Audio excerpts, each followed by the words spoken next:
So in my house, there's often music playing somewhere in the background, whether it's something that Michelle and I have decided to put on, or something that maybe my daughters have decided that they wanted to listen to. Sometimes at rather high volume if it's something that they have decided that they want to listen to. But I happen to, as I think about this, notice that even when I was growing up, there always seemed to be music playing in the house. And whether it was something that my folks wanted to listen to, or my sisters and I, or what have you, there always seemed to be some kind of music. Within this past week, Cat Stevens seems to have been making an appearance quite a bit lately. And one song in particular by Cat Stevens, Father and a Son. Now, for those of you that aren't familiar with this song, look it up. And in particular, I want you to pay attention to this one verse from the song. I was once like you are now, and I know that it's not easy to be calm when you found something going on. But take your time, think a lot. Why, think of everything you've got, for you will still be here tomorrow, but your dreams may not. As a parent, I often find myself trying to find ways to encourage my kids to be at their best behavior, to try to get them to live into a good potential, and to give them those little kind of gentle pushes to do the things that I know that they are capable of doing for themselves. And I think that my own parents tried to do the same thing, and I hope that that's kind of just one of those things that folks who have cared for someone else, they try to find these opportunities to give these little kind of gentle pushes to get folks to recognize their own potential, to see that they're capable of doing something great, to be able to see the gifts that they have within themselves and embrace them. I wonder sometimes if, in some of those gentle pushes, if we're really helping make sure that our kids know that we're not just trying to get them out the door, but it comes from a place of love and care. In this gospel that we have for today, I really do think that we have a story that starts off with one of these kind of gentle pushes. As we know from the gospel reading, this event that happens at the wedding in Cana is the first sign of Jesus amongst God's people. And it starts not with Jesus standing out in the crowd letting everyone know, hey, look, I'm the Son of God, but it starts in a much simpler way. It starts with Mary, Jesus' mother, coming up to him at this great wedding party to let him know, hey, we're out of wine.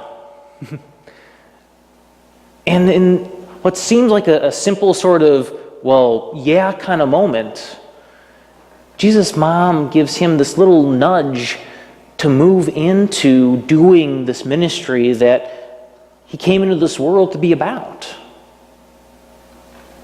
I mean, like, really, when we stop and think about it here, especially in verse 4, you almost kind of get the opinion that Jesus doesn't really feel like he wants to do this, or more than that, like he feels as though he might not be confident enough to do this. He says, what concern is that to you and me? My hour has not yet come.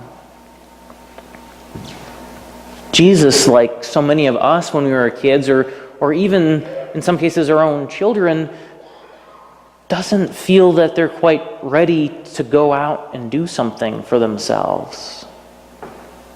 I remember my oldest daughter, Hannah, when she was learning to brush her teeth, she really didn't feel very confident in going through the process. Yeah, she knew you had to put the toothpaste on the brush, and you had to move the brush back and forth on your teeth, make sure that you get all your teeth. But she didn't really want to do it. She didn't think she was going to do it right. She thought she was going to goof something up. And it took many times of sitting and like, okay, get these teeth over here, and now this side, and now the one's on top. Okay, now you switch side. Before she was able to get that enough encouragement to go and do it. And even now, every once in a while, even though she knows exactly what the steps are, she still likes that little extra encouragement to remind her that she needs to do what she needs to do. Heck, myself, when I was growing up, I was terrified of ordering food in fast food restaurants. In fact, I remember one time in particular, I was out with a group of friends, and we were standing in line waiting to get up to the counter at the McDonald's, and I had like cold sweats thinking to myself I was going to goof up ordering a cheeseburger. I was terrified that I was going to end up destroying the entire universe if I goofed up a fast food order. Goodness gracious. And yet, this is nothing new to us.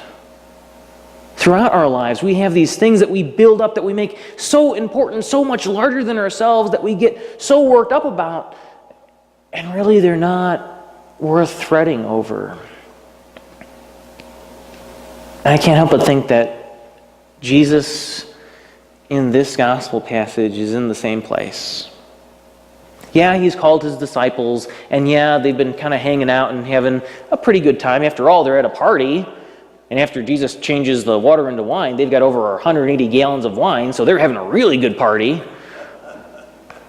But Jesus still, even with all this going on, doesn't seem quite ready to step out until his mom gives him that little push. But not just a little push to him, but a push to the stewards and says, hey, listen to him. And so Jesus ends up stepping out of his comfort zone and does this miracle. And it catches folks' attention, especially his disciples' attention, who we hear at the end of the passage believed in him. You see, up to this point, they were just a couple of guys hanging out, having a really good time. But when Jesus decides to step out of his comfort zone, to actually embrace what he was called into this world to be about, folks start to notice. And eyes are opened, and lives are changed. And you know what? I think the same is true for each and every one of us. When we take a moment to get that gentle nudge from a loved one, a friend, a family member, or even God, we end up stepping out and doing some really amazing and great things. And it's all God's work. And we get to be part of it. We get to be part of this ongoing action that our God has in this world each and every day. And it all starts with just a gentle nudge. Whether that gentle nudge is the care and concern that folks have for their kids, bringing them to church and Sunday school, teaching them about God's love for them in the world, or whether it's those other kind of gentle nudges, the ones where we step out of our comfort zone to be with those that we see are aching and suffering in this world. When we step out of our comfort zones to provide hope and healing for those that feel lost and afraid. When we take moments to recognize that each and every one of us are indeed children of God, brothers and sisters of the same Creator, regardless of where we were born or what we look like. Little, gentle, caring nudges is what propels God's people to do great and wonderful things each and every day. I hope that God's Spirit stirs our hearts to continue to provide those nudges for us, both in this day and in each day to come. Thanks be to God. Amen.